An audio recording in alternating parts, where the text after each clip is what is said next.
Joseph George വീണ്ടും തുടരുന്നുണ്ട് നമ്മോടൊപ്പം. ജോസഫ്, ഈ റോബോട്ടിന്റെ സ്റ്റോറി പോയപ്പോഴാണ് പല വിമർശകർ ക്രിസ്ത്യാനോ റൊണാൾഡോയിനെ ഒരു റോബോട്ട് പോലെ എന്നൊക്കെ പറയാറുണ്ട്.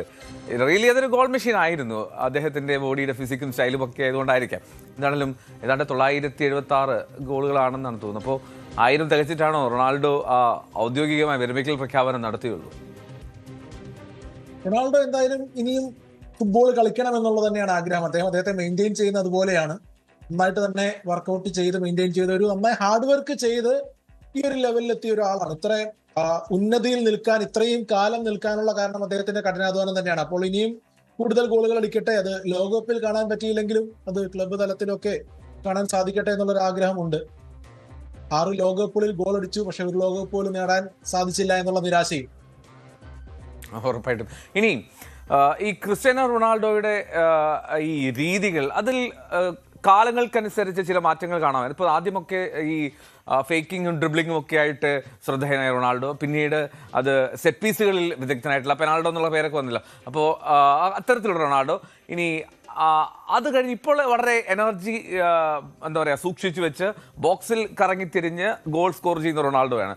അപ്പോൾ ഇദ്ദേഹം ഒരു എന്താ പറയുക, ഒരു പഠിക്കാൻ തന്നെ ഒരു ഗവേഷണ വിഷയമല്ലേ? യെസ്, തീർച്ചയായിട്ടും. അതൊരു കാലത്തിനനുസരിച്ച് അദ്ദേഹത്തിന്റെ കളിയെ മാറ്റി രൂപാന്തരീകരിച്ച് എന്താണോ ആവശ്യം അതിനനുസരിച്ച് പുള്ളി മെച്ചപ്പെട്ട് വന്ന്, അല്ലെങ്കിൽ അതിനനുസരിച്ചുള്ള പ്രകടനം പുറത്തെടുക്കുകയായിരുന്നു. തുടക്കത്തിലെ വിംഗറിനെ നമുക്കറിയാം, അതിവേഗത്തിൽ ചടുലമായ നീക്കങ്ങളിലൂടെ ആ സ്റ്റെപ്പ് ഓവറുകളിലൂടെ ഒക്കെ എതിരാളികളെ കബളിപ്പിച്ച് പിടികൊടുക്കാതെ മുന്നേറിക്കൊണ്ടിരുന്ന റൊണാൾഡോ, ഇതിനുശേഷം താങ്കൾ പറഞ്ഞ പോലെ സെറ്റ് പീസ് ഫ്രീ കിക്ക് 2018 ലോകകപ്പിൽ അദ്ദേഹം ഫ്രീ കിക്ക് ഗോൾ അടിച്ചപ്പോൾ ആ കമന്ററി ബോക്സിൽ ഇരുന്നപ്പോൾ ഇത് അപകടമാണ് എന്ന് അദ്ദേഹം അവിടെ നിൽക്കുമ്പോൾ നമുക്ക് പറയാൻ സാധിക്കുന്നുണ്ടെങ്കിൽ, അത് ആ ഫ്രീ കിക്ക് അടിക്കുമ്പോൾ അല്ലെങ്കിൽ ഒരു പെനാൽറ്റി അടിക്കാൻ പോകുമ്പോൾ ആ ഉള്ള ഒരു ആത്മവിശ്വാസം അദ്ദേഹം നൽകുന്നത് എന്തുമാത്രമാണ്. അത് പെനാൽറ്റി അടിക്കുന്നത് അത്ര എളുപ്പമല്ല എന്ന് നമ്മൾ ഇന്നലെ ബ്രസീലിലെ ബ്രൂണോ ഗിമാരസ് അടിക്കുന്നത് കണ്ടതാണ്.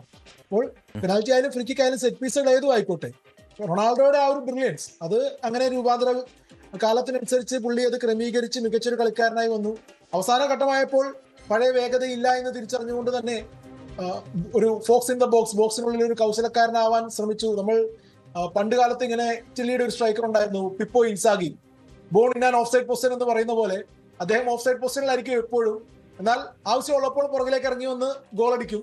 ആ ഒരു സ്റ്റേജിലേക്ക് റൊണാൾഡോ അദ്ദേഹത്തിന്റെ കളിയെ മാറ്റി അദ്ദേഹം ഡെവലപ്പ് ചെയ്ത് അങ്ങനെയാണ് ശ്രമിച്ചുകൊണ്ടിരുന്നത്. പക്ഷെ അദ്ദേഹത്തിന് ആവശ്യമുള്ള സപ്ലൈ ടീമിൽ നിന്ന് കിട്ടിയോ എന്നുള്ളതാണ് ഈ ലോകകപ്പിലെ പ്രധാന ചോദ്യം. പ്രത്യേകിച്ചും ആ ഒരു ചൂണ്ടുവിരൽ പോകുന്നത് ബ്രൂണോ ഫെർണാണ്ടസിലേക്കാണ്. ബ്രൂണോ ഫെർണാണ്ടസ് ഇന്നും നിരാശപ്പെടുത്തി എന്ന് തന്നെ പറയാം. ഇന്ന് റൊണാൾഡോ പിന്നെയും 2 ശ്രമങ്ങളൊക്കെ നടത്തി. അതിലൊരു ശ്രമം നല്ലൊരു ഇംപ്രവൈസേഷൻ ആയിരുന്നു. അപ്പോൾ അതിന് തക്കതായ അദ്ദേഹത്തിന് ആവശ്യമുള്ള ക്രോസുകൾ നൽകിയോ?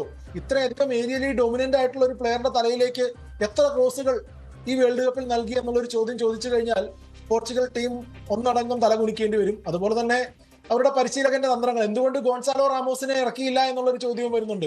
കഴിഞ്ഞ മത്സരത്തിലെ വിജയ ഗോൾ അടിച്ച താരത്തിനെ എന്തുകൊണ്ട് രണ്ടാം പകുതിയിൽ ഇറക്കിയില്ല?